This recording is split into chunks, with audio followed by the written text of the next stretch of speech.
2006 Honda Civic. I'm gonna show you guys how to reset the oil life. So turn the ignition key to that position, and you're gonna see the wrench light right there. So what you do is you press that button, the reset button, press it and hold it,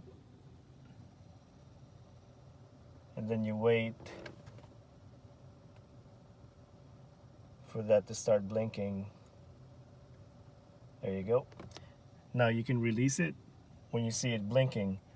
Then go ahead and press it again and hold it until the whole thing resets.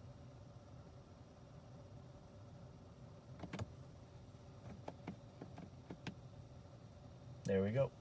Oil life 100%. That's it. Easy.